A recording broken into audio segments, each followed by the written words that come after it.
Welcome to the channel guide pharma line. आज के इस वीडियो में हम बात करने वाले हैं B pharma first year first semester के subject human anatomy and physiology के बारे में। आज की इस वीडियो में हम ह्यूमन एनाटॉमी एंड फिजियोलॉजी के यूनिट फर्स्ट के टॉपिक होम्योस्टैसिस के बारे में बात करेंगे।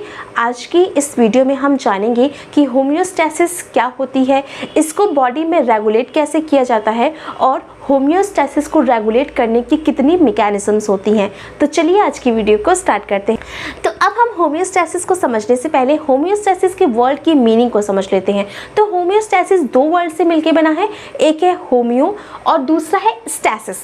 तो होम्यो का मतलब होता है सेम एंड स्टैसिस का मतलब होता है स्टैंडिंग। तो होम्योस्टैसिस के वर्ड का मतलब है सेम स्टैंडिंग, क्योंकि ये जो मीनिंग है होम्योस्टैसिस की, ये इसकी ओवरऑल डेफिनेशन को रिप्रेजेंट करती है कि होम्योस्टैसिस का मतलब होता है सेम स्टैंडिंग। हम इसकी डेफिनेशन को देख लेते हैं कि इसकी डेफिनेशन क्या है। तो होम्योस्टैसिस की डेफिनेशन क्या है? A condition in which the internal environment of the body remains constant despite the changes in external environment. तो होम्योस्टैसिस क्या है? होम्योस्टैसिस वो कंडीशन है जिसमें इंटरनल इन्वायरमेंट जो कि बॉडी का है वो हमेशा कांस्टेंट बना रहता है, भले ही बाहर का जो इन्वायरमेंट है उसमें चेंजेस होते रहें। तो होम्योस्टैसिस क्या है? होम्योस्टैसिस वो कंडीशन है जिसमें बॉडी का इंटरनल इन्वायरमेंट हमेशा एक जैसा बना रहता है, भले ही बाहर कितने भी चेंजेस होते रहें। जैसे कि हम लोग हैं, हमारी बॉडी का जो इंटरनल टेम्परेचर है वो हमेशा कांस्टेंट रहता है, भले ही बाहर बारिश हो, गर्मी हो, बरसात हो, जो भी सीज़न चल रहा हो, लेकिन आपकी बॉडी का जो टेम्परेचर है वो डिफरेंट होता है, वो सेम एज इट इज़ बना रहता है, चाहे आप किसी भी सीजन में अपनी बॉडी के टेम्परेचर को मेज़र करिए। इसको आप इस तरीके से समझिए, फॉर द एग्जांपल, जैसे कि आपने अपने घरों में ढेर सारे इलेक्ट्रॉनिक आइटम्स को यूज़ किया होगा। ये जितने भी इलेक्ट्रॉनिक आइटम्स होते हैं ये बिजली से चलते हैं, और ये जो बिजली होती है ये कभी कम कभी ज़्यादा वोल्टेज की हमारे घरों में आती है, कभी काफ़ी लो वोल्टेज होता है, कभी बहुत ही हाई वोल्टेज होता है। तो अगर आपने उस वोल्टेज को कंट्रोल नहीं किया तो आपके ये इलेक्ट्रॉनिक आइटम्स जल जाते हैं। लेकिन जब हम इन जितने भी इक्विपमेंट है इनमें हम स्टेबलाइज़र को फिक्स कर देते हैं, तो भले ही कितना भी बाहर इन्वायरमेंटल चेंजेस यानी बिजली में भले ही कितना चेंजेस होता रहेगा, चाहे बिजली कम आए चाहे बिजली ज़्यादा आए, लेकिन आपके इलेक्ट्रॉनिक्स आइटम्स में लगा हुआ स्टेबलाइज़र उन आने वाली बिजली को, भले ही वो कम हो या ज़्यादा हो, उनको एक डिफिनिट रेंज में उन इलेक्ट्रॉनिक आइटम्स में सप्लाई करता है। यही काम होता है हमारी बॉडी में होम्योस्टैसिस का। तो होम्योस्टैसिस सेम वही काम कर रहा है कि भले ही बाहर कितनी भी चेंजेस होते रहें, लेकिन फिर भी उस चेंजेस का हमारी बॉडी में कोई भी असर ना हो, यही काम होता है होम्योस्टैसिस का। तो आई होप आपको होम्योस्टैसिस समझ में आ गया होगा। अब हम बात कर लेते हैं इसके एग्जांपल्स के बारे में। तो इसका एग्जांपल क्या है? Maintenance of the body temperature, glucose level. Maintenance of the body temperature and maintenance of the glucose level, ये दोनों ही एग्जांपल्स हैं आपके होम्योस्टैसिस के। होम्योस्टैसिस की हेल्प से ही आपकी बॉडी में टेम्परेचर चेंजेस को कंट्रोल किया जाता है और साथ ही साथ ग्लूकोज के चेंजेस को भी कंट्रोल किया जाता है, क्योंकि किसी भी वेदर में आपकी बॉडी का जो इंटरनल टेम्परेचर होता है वो हमेशा ही कांस्टेंट रहता है, चाहे बाहर विंटर हो, समर हो, रेनी सीजन हो, कोई भी सीज़न हो, उस केस में आपकी बॉडी का जो इंटरनल टेम्परेचर है वो हमेशा ही कांस्टेंट रहता है। इसी तरीके से जो बॉडी में ग्लूकोज की क्वांटिटी है वो हमेशा कांस्टेंट रहती है। अगर कोई आपको डिजीज़ नहीं है तो हमेशा कांस्टेंट रहती है। अब ऐसा तो खाना खाने के बाद ऐसा तो नहीं होता कि हमेशा एक इंस्टेंट आपका ग्लूकोज लेवल बढ़ जाए, नहीं, आपकी बॉडी का जो होम्योस्टैसिस है वो उसको कंट्रोल करता है। बस आपको उस कंडीशन में कोई डिजीज़ नहीं होनी चाहिए। जैसे डायबिटीज़ है तो वो प्रॉपर आपका ये प्रोसेस नहीं काम कर पाता है, लेकिन इन नॉर्मल कंडीशन आपकी बॉडी में जो ये ग्लूकोज के लेवल को भी कंट्रोल होम्योस्टैसिस की मदद से ही किया जाता है। तो कुछ स्टूडेंट्स के दिमाग में ये क्वेश्चन आ सकता है कि होम्योस्टैसिस की जो प्रोसेस है इसको करने का फ़ायदा क्या है, इससे हमें मिल क्या रहा है। तो देखिए, क्योंकि जब ये प्रोसेस हो रही है होम्योस्टैसिस की, तो हमारा जो इंटरनल इन्वायरमेंट है वो सेम इन्वायरमेंट बना हुआ है, और उस केस में क्या होता है, जब ये हमारी जो ये बॉडी है इसको सर्वाइव करने में ये इंटरनल इन्वायरमेंट हेल्प करता है। तो it help to maintain the stability while adjusting into the condition of the optimal for the survival. तो सर्वाइव करने के लिए, ये जो स्टेबिलिटी मेंटेन करने के लिए आपकी बॉडी का जो इंटरनल इन्वायरमेंट है वो हमेशा कांस्टेंट होना ज़रूरी है, क्योंकि ऐसा अगर नहीं होगा तो बाहर कोई भी चेंजेस अगर बॉडी हो रहे हैं तो बॉडी में अगर उन चेंजेस को कंट्रोल नहीं किया जाएगा तो उस केस में क्या होगा, मान लीजिए बहुत गर्मी पड़ रही है तो उस केस में आपकी बॉडी का इंटरनल इन्वायरमेंट ही अगर चेंज नहीं होगा, इंटरनल इन्वायरमेंट अगर कांस्टेंट नहीं रहेगा तो उस केस में क्या होगा, आपकी बॉडी की सेल्स डिस्ट्रॉय होने लगेंगी, आपकी बॉडी की सेल्स की डेथ होने लगेगी। इसीलिए इंटरनल इन्वायरमेंट का जो मेंटेन होना बहुत ही ज़रूरी है, कांस्टेंट होना बहुत ही ज़रूरी है। इसीलिए बॉडी में होमियोस्टेसिस काफ़ी इंपॉर्टेंट रोल प्ले करता है, और ये आपके सर्वाइवल के लिए भी काफ़ी इंपॉर्टेंट चीज़ है। इफ़ होम्योस्टेसिस इज़ सक्सेसफुल, अगर होम्योस्टेसिस सही से काम कर रहा है तो आपकी जो लाइफ है वो कंटिन्यू रहेगी। लेकिन अगर ये होम्योस्टेसिस में डिस्टर्बेंस आ गया तो आपकी लाइफ में जो प्रॉब्लम क्रिएट हो सकती है, इवन डेथ तक हो सकती है। तो होम्योस्टेसिस का कंट्रोल करना बहुत ही ज़रूरी है, इसीलिए होम्योस्टेसिस आपकी बॉडी का काफ़ी इंपॉर्टेंट सिस्टम होता है। अब हम बात कर लेते हैं रेगुलेशन ऑफ द होम्योस्टेसिस के बारे में। तो होम्योस्टेसिस को रेगुलेट करने के लिए 3 मैकेनिज्म है। पहला है हमारा इफेक्टर, दूसरा है रिसेप्टर और तीसरा है कंट्रोल सेंटर। तो effector, receptor and control centre, ये 3 मैकेनिज्म है, ये 3 रेगुलेटरी सिस्टम है जिसकी हेल्प से बॉडी में होम्योस्टेसिस मेंटेन रहती है। तो जो हमारा पहला है रिसेप्टर, रिसेप्टर क्या है, जब भी कोई भी एक्सटर्नल चेंजेस हो रहे होंगे, बॉडी के बाहर जब भी कोई चेंजेस हो रहे होंगे तो उन चेंजेस को समझना भी ज़रूरी है। कि अगर बॉडी को ये पता ही नहीं चलेगा कि बाहरी जो इन्वायरमेंट है उसमें चेंजेस है, तो बॉडी अपने उस बाहरी इन्वायरमेंट से चेंजेस से अपने आप को रोकेगी कैसे। इसीलिए जो बाहरी चेंजेस हो रहे हैं उनको समझना भी ज़रूरी है। तो सबसे पहले हमारा रिसेप्टर काम करेगा। रिसेप्टर का काम क्या होगा, दिस सेंस द एक्सटर्नल और internal changes in the surrounding. तो बाहरी और अंदर की जो चेंजेस हो रहे हैं उनको समझने में हमारा रिसेप्टर काम करेगा, क्योंकि जब हम उन चेंजेस को समझ पाएंगे तभी तो हम उसके खिलाफ एक्शन ले पाएंगे। तो इसीलिए सबसे पहला जो हमारा रेगुलेटरी सिस्टम में जो काम करता है वो है रिसेप्टर काम करेगा, जो कि सेंस करेगा इंटरनल एंड एक्सटर्नल इन्वायरमेंट में चेंजेस को। उसके बाद क्या होगा, receptor further activate the cascade and start the reaction to maintain the homeostasis. अब जैसे ही रिसेप्टर एक्टिवेट होगा, उसने इन सभी चेंजेस को अंडरस्टैंड किया, उसके बाद ये एक्टिवेट हो जाएगा और उसके रिगार्डिंग ये रिस्पांस देना स्टार्ट कर देगा।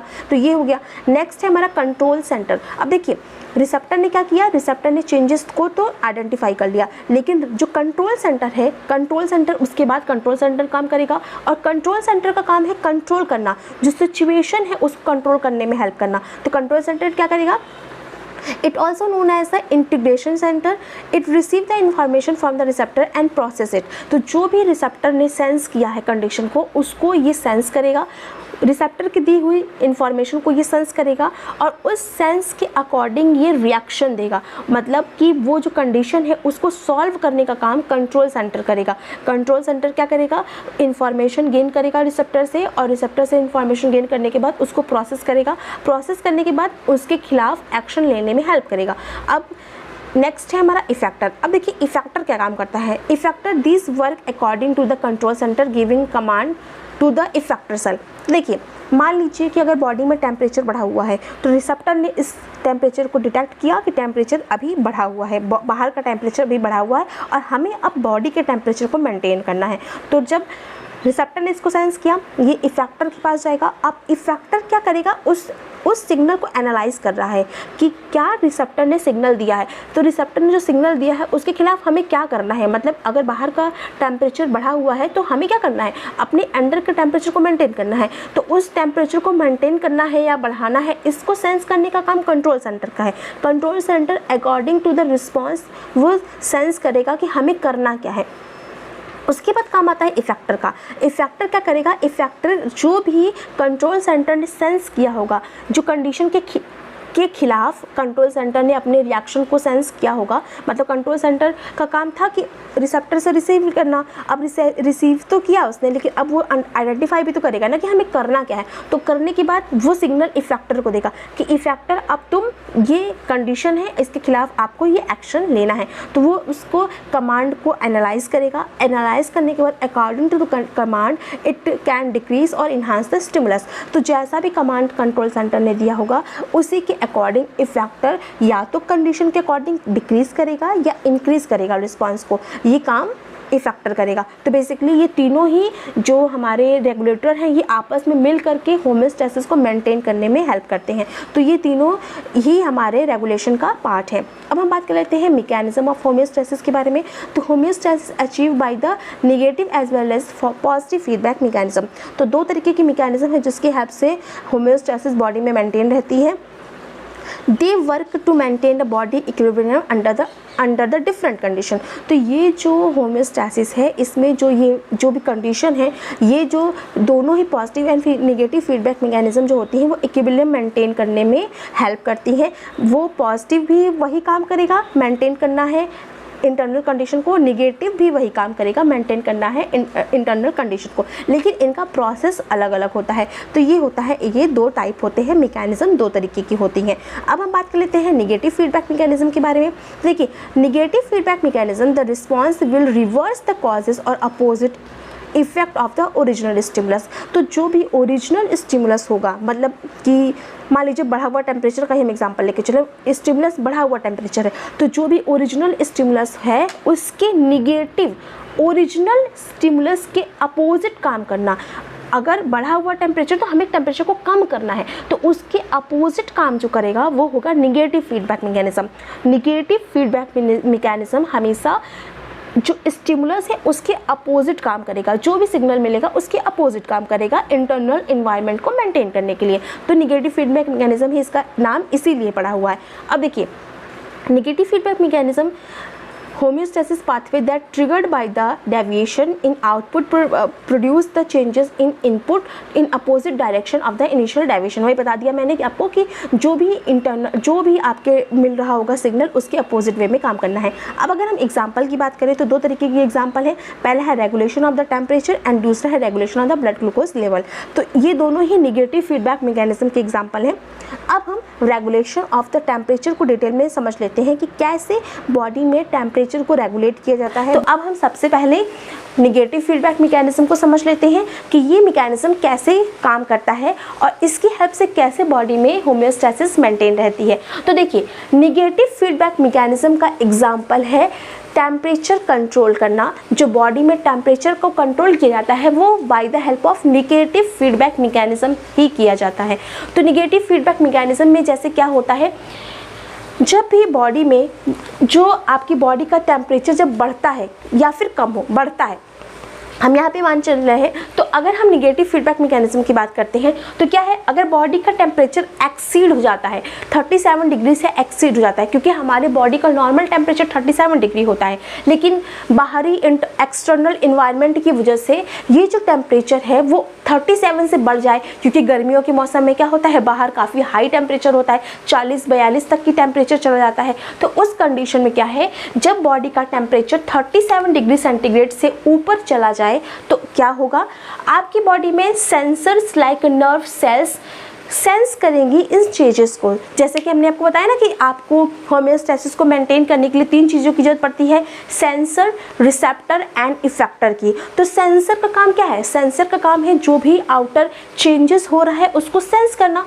तो जब जैसे ही ये चेंजेस अपीयर होंगे बॉडी में, जैसे ही एक्सटर्नल इन्वायरमेंट में चेंजेस आएंगे, तुरंत बॉडी में सेंसर काम करेगा। और वो सेंसर का काम क्या, वो सेंसर क्या काम करेगा, वो सेंस करेगा। क्या सेंस करेगा, जो भी एक्सटर्नल चेंजेस हुए हैं, तो एक्सटर्नल चेंजेस हुए हैं उसको ही सेंसर काम करेगा। और ये सेंसर क्या है, सेंसर लाइक नर्व सेल्स, जो नर्व सेल्स हैं वो ही एज अ सेंसर काम करेंगी और वो एक्सटर्नल चेंजेस को सेंस करेंगी। और सेंस करने के बाद अब क्या होगा कि सिग्नल कंट्रोल सेंटर में भेजेंगी। तो क्या होगा, temperature regulation by the regulatory system in the brain.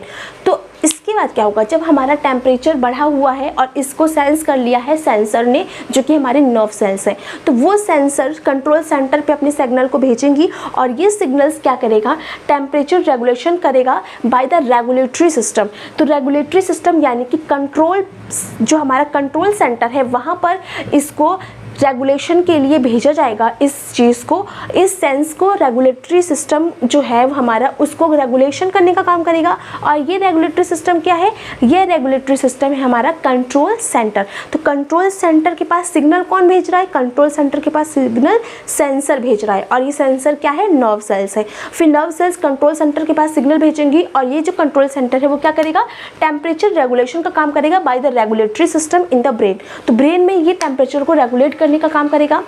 अब इफेक्टर अप्लाई होगा, क्योंकि पहले क्या होता है, पहले हमारा होता है sensor, then control centre and then effector. तो अब यहाँ पे जब रेगुलेटरी सिस्टम काम करेगा तो ये सिग्नल भेजेगा इफेक्टर को। इफेक्टर क्या करेगा, इफेक्टर उसके सिग्नल के अकॉर्डिंग इफेक्ट देगा उसको कंट्रोल करने के लिए। तो यहाँ पे इफेक्टर क्या है हमारा, स्वेटिंग, क्योंकि अगर बॉडी के टेम्परेचर को डाउन करना है तो आप बॉडी के टेम्परेचर को कैसे डाउन कर सकते हो, अगर किसी भी पर्सन का जब बुखार होता है, उसका जब टेम्परेचर हाई हो जाता है, उस केस में हम क्या करते हैं, उस केस में हम उसकी बॉडी पे गीली पट्टियाँ अप्लाई करते हैं ना। क्यों अप्लाई करते हैं, जिससे कि उसकी बॉडी का टेम्परेचर डाउन हो जाए। इसके अलावा क्या होता है, जब हम उसको मेडिसिन देते हैं तो उस केस में उसकी बॉडी में स्वेटिंग होती है और वो स्वेटिंग की वजह से वो उसका बॉडी का टेम्परेचर होता है वो डाउन हो जाता है। तो इस केस में भी हमारे पास क्या है, टेम्परेचर बढ़ा हुआ है, तो यहाँ पर भी हमें स्वेटिंग करवानी है, क्योंकि स्वेटिंग जब होगी तो बॉडी से जो टेम्परेचर बढ़ा हुआ है वो कंट्रोल हो जाएगा। तो इसलिए अब यहाँ पे जो इफेक्टर है वो इफेक्टर क्या काम करेगा, वो इफेक्टर स्वेटिंग करेगा through out of the body, मतलब पूरी बॉडी में इफेक्टर्स जो है वो स्वेटिंग करेंगे और स्वेटिंग करके वो जो बढ़ा हुआ टेम्परेचर था, जो 37 डिग्री से ज़्यादा जो टेम्परेचर हो गया था, उसको मेंटेन करेंगे। तो इसको जब स्वेटिंग होगी तो बॉडी का टेम्परेचर कंट्रोल हो जाएगा और कंट्रोल होने के बाद हमारी होम्योस्टैसिस मेंटेन हो जाएगी। तो कंट्रोल होने के बाद जैसे स्वेटिंग हुई, टेम्परेचर डाउन हो गया, अब जब टेम्परेचर डाउन हो गया तो होम्योस्टैसिस मेंटेन हो गई। तो इस तरीके से बॉडी में हमारा टेम्परेचर जो है हमारा कंट्रोल रहता है और ये होता है निगेटिव फीडबैक मैकेनिज्म से। हम इसको निगेटिव फीडबैक मैकेनिज्म क्यों बोल रहे हैं, क्योंकि एक्सटर्नल इन्वायरमेंट के अपोजिट यहाँ पर काम किया जा रहा है। एक्सटर्नल इन्वायरमेंट में हीट बढ़ी हुई है, हमको उसे कम करना है, तो इस केस में हम उस एक्सटर्नल इन्वायरमेंट के अपोजिट वे में काम कर रहे हैं, इसीलिए यहाँ पर इसे निगेटिव फीडबैक मैकेनिज्म बोला गया है। तो अब हम बात कर लेते हैं पॉजिटिव फीडबैक मैकेनिज्म के बारे में। तो देखिए, जैसा कि हमने आपको निगेटिव फीडबैक मैकेनिज्म में बताया है, वैसा ही पॉजिटिव फीडबैक मैकेनिज्म है। Positive feedback mechanism amplify the magnify the changes of the output. तो जो भी सिचुएशन होगी, जो भी रिसेप्टर ने जो भी सेंसेस भेजे होंगे, पॉजिटिव फीडबैक मैकेनिज्म में उन्हीं सेंसेस को एम्पलीफाई किया जाएगा, मतलब उन्हीं सेंसेस के अकॉर्डिंग काम किया जाएगा, उसी सेंसेस को बढ़ाया जाएगा। तो ये क्योंकि उसको बढ़ाने का काम कर रहा है, इसीलिए इसका नाम है पॉजिटिव फीडबैक मैकेनिज्म। तो ये इस तरीके से काम करता है। तो the response effect the magnified so that can occur much faster, क्योंकि ये उसी के साथ काम कर रहा है तो ये मच फास्टर रिस्पॉन्स देगा। In this form the feedback output system is enhance. तो आउटपुट जो मिलेगा हमें, इनपुट हमारा सिग्नल हो गया और आउटपुट हमारा रिस्पॉन्स हो गया, तो रिस्पॉन्स हमेशा हमें उसका क्या मिलेगा, इन्हांस वे में मिलेगा, उस रिस्पॉन्स को हमें बढ़ा करके मिलेगा, तभी तो इसका नाम पॉजिटिव फीडबैक मैकेनिज्म है। तो ये हो गया। अब हम एग्जाम्पल देख लेते हैं पॉजिटिव फीडबैक मैकेनिज्म की। तो दो एग्जाम्पल हैं, child birth and blood clotting. Blood clotting and child birth दोनों ही पॉजिटिव फीडबैक मैकेनिज्म के एग्जाम्पल हैं। तो अब हम चाइल्ड बर्थ को डिटेल में समझ लेते हैं कि ये कैसे पॉजिटिव फीडबैक मैकेनिज्म के थ्रू काम करता है और कैसे इसकी हेल्प से होम्योस्टैसिस मेंटेन रहती है। अब हम बात कर लेते हैं पॉजिटिव फीडबैक मैकेनिज्म के बारे में। तो देखिए, निगेटिव फीडबैक मैकेनिज्म से ठीक उल्टा होता है positive feedback mechanism. Positive feedback mechanisms में जो कंडीशन होम्योस्टैसिस को मेंटेन करने के लिए की जाती है वो पॉजिटिव वे में की जाती है, क्योंकि निगेटिव में हम अपोजिट वे में काम कर रहे थे। लेकिन पॉजिटिव फीडबैक मैकेनिज्म में जो भी कंडीशन होगा, जो भी स्टिमुलस हमें मिलेगा, हमें उसी स्टिमुलस को बढ़ाना है, हम उसी स्टिमुलस को इंक्रीज करेंगे, इसीलिए इसको हम पॉजिटिव फीडबैक मैकेनिज्म बोल रहे हैं। अब हम इसका एग्जांपल देख लेते हैं। तो जो हमारा पॉजिटिव फीडबैक मैकेनिज्म है, बेसिकली इसमें ड्यूरिंग द लेबर जो भी कंडीशंस होती हैं, मतलब लेबर के दौरान जो भी बेबी को बर्थ करने के लिए जो प्रोसेस चलती है, वो हमारे पॉजिटिव फीडबैक मैकेनिज्म का एग्जांपल है। तो देखिए इसका एग्जांपल क्या है, क्योंकि देखिए लेबर के समय क्या होता है, जो यूट्रस होता है वो कॉन्ट्रैक्ट होता है। कॉन्ट्रैक्शन क्यों ज़रूरी है? कॉन्ट्रैक्ट जब यूट्रस होगा तब जो हमारा बॉडी में जो चाइल्ड है वो बाहर निकलेगा, तो यूट्रस का कॉन्ट्रैक्ट होना ज़रूरी है। और कॉन्ट्रैक्शन जब होगा तो हमारा जो इंटरनल इन्वायरमेंट है वो क्या है, उसमें कॉन्ट्रैक्शन हो रहा है, और हमें क्या करना है, उसी कॉन्ट्रैक्शन को बढ़ाना है। कॉन्ट्रैक्शन को बढ़ाना क्यों है? क्योंकि हमें होम्योस्टेसिस मेंटेन करनी है, तो हम पॉजिटिव वे में काम करेंगे, यहाँ पे बॉडी हमारी पॉजिटिव वे में काम करेगी। तो वो जो स्टिमुलस मिला है हमें कॉन्ट्रैक्शन का, क्योंकि यहाँ पे स्टिमुलस तो मिलेगा, क्योंकि यहाँ पे तीनों चीज़ें तो काम करनी ही है, sensor, control centre and effector यहाँ पे भी काम करेगा। तो जब हमें स्टिमुलस मिला किस चीज़ का, कॉन्ट्रैक्शन का स्टिमुलस मिला, क्योंकि हमें बेबी के बर्थ के लिए कॉन्ट्रैक्शन चाहिए यूट्रस का, जिससे कि बेबी बाहर निकल सके यूट्रस के। तो जब कॉन्ट्रैक्शन का स्टिमुलस मिला, यानी कि बॉडी में कॉन्ट्रैक्शन की जब जरूरत होगी, तो सेंसर उस स्टिमुलस को सेंस करेगा। तो उस केस में क्या होगा, brain stimulate the pituitary gland to secrete the oxytocin. तो जब ये स्टिमुलस आया उसी समय जो ब्रेन होगा वो स्टिमुलेट हो जाएगा, और ये क्या करेगा, पिट्यूटरी ग्लैंड को स्टिमुलेट करेगा। किस चीज़ के लिए स्टिमुलेट करेगा? To secrete oxytocin. ऑक्सीटोसिन को सिक्रेट करने के लिए ये जो ब्रेन होता है ये स्टिमुलेट करेगा। स्टिमुलेट क्यों कर रहा है? स्टिमुलेट कर रहा है क्योंकि जो कॉन्ट्रैक्शन है वो बढ़ाना है। और बढ़ाना क्यों है कॉन्ट्रैक्शन? क्योंकि उसी की हेल्प से तो बेबी बाहर निकलेगा ना, इसीलिए जब कॉन्ट्रैक्शन बढ़ेगा तो इसलिए ब्रेन ने क्या किया, स्टिमुलेट किया पिट्यूटरी ग्लैंड को कि ऑक्सीटोसिन की प्रोडक्शन को बढ़ाओ। अब जब ये ऑक्सीटोसिन का प्रोडक्शन बढ़ेगा तो क्या होगा, Oxytocin stimulate the uterine contraction. Oxytocin stimulate the uterine contraction and push the baby through the birth canal. अब जब ब्रेन ने ऑक्सीटोसिन रिलीज करवाया, स्टिमुलेट किया, उस केस में जो कंट्रोल सेंटर है वो एक्टिवेट होगा। अब वो क्या करेगा, ये जो ऑक्सीटोसिन है इसको स्टिमुलेट करेगा। जो हमारा ऑक्सीटोसिन है जो कि ब्रेन ने पिट्यूटरी ग्लैंड से निकलवाया है ये ऑक्सीटोसिन, अब ये ऑक्सीटोसिन जाएगा और पिट्यूटरी ग्लैंड से जो निकला हुआ ऑक्सीटोसिन है वो स्टिमुलेट करेगा यूट्रस के कॉन्ट्रैक्शन को, यानी कि जो यूट्रस का कॉन्ट्रैक्शन था उसको ये बढ़ाएगा, उसको ये और फास्ट करेगा। और ये यूट्राइन कॉन्ट्रैक्शन जब इंक्रीज होगा तो वो इंक्रीज यूट्राइन कॉन्ट्रैक्शन क्या करेगा, push the baby through the birth canal. ये कॉन्ट्रैक्शन बर्थ कैनाल से बेबी को पुश करने में हेल्प करेगा, और ये पुशिंग क्या करेगी, बॉडी से बेबी को बाहर निकालने में हेल्प करेगी। तो ये हो गया। उसके बाद क्या है, जब ये प्रोसेस हो जाएगी, मतलब कि जब ये स्टिमुलस आया बेबी का बर्थ के लिए, बाहर निकला जब बेबी, तो उस समय क्या है, अब बॉडी को स्टिमुलस की ज़रूरत नहीं है। क्यों नहीं ज़रूरत है? क्योंकि जो करंट सिचुएशन है वो तो सॉल्व हो चुकी है। कॉन्ट्रैक्शन तभी तक चाहिए था जब तक कि बेबी का बर्थ होना ज़रूरी था। अब जब बेबी का बर्थ हो जाएगा उस केस में क्या होगा, stimulus to the pressure receptor and stop the oxytocin secretion and labour contraction ends. मतलब कि जब ये ऑक्सीटोसिन है वो निकल के पिट्यूटरी ग्लैंड से यूट्राइन कॉन्ट्रैक्शन को जब बहुत फास्ट वे में करने लगेगा, उसके बाद क्या होगा, जब कॉन्ट्रैक्शन होगा तो बेबी का बर्थ कैनाल से बेबी बाहर निकल जाएगा। अब बाहर निकलने के बाद जो प्रेशर रिसेप्टर्स होंगे वो प्रेशर रिसेप्टर्स में स्टिमुलस रुक जाएगा। अब प्रेशर रिसेप्टर को स्टिमुलस नहीं मिलेगा कि अब उन्हें ऑक्सीटोसिन और नहीं चाहिए बॉडी में, तो अब क्या होगा, स्टिमुलस रिसेप्टर जो होंगे वो स्टॉप कर जाएंगे और ऑक्सीटोसिन का सिक्रेशन बॉडी में बंद हो जाएगा। तो इस तरीके से बेबी के बर्थ में ऑक्सीटोसिन हेल्प करता है, और ये एग्जाम्पल है पॉजिटिव फीडबैक मैकेनिज्म का। पॉजिटिव फीडबैक मैकेनिज्म हम क्यों बोल रहे हैं, क्योंकि हम यहाँ पे जो करंट सिचुएशन है उसके अकॉर्डिंग काम कर रहे हैं, और स्टिमुलस को बढ़ा करके बॉडी से बेबी के बर्थ में इस स्टिमुलस के हेल्प से बेबी के बर्थ में ये स्टिमुलस हेल्प कर। तो इस तरीके से positive feedback mechanism and negative feedback mechanism body में काम करते हैं और बॉडी के इंटरनल इन्वायरमेंट को कांस्टेंट वे में बनाए रखने में हेल्प करते हैं। तो आई होप आज का ये वीडियो आप सभी को समझ में आया होगा। मिलते हैं नेक्स्ट वीडियो में किसी और टॉपिक के साथ। अगर आपको किसी और टॉपिक पर वीडियो चाहिए तो कमेंट बॉक्स में लिखिए, हम उसमें वीडियो लाने की पूरी कोशिश करेंगे। मिलते हैं नेक्स्ट वीडियो में। Thank you. अब आप इसका स्क्रीनशॉट ले सकते हैं।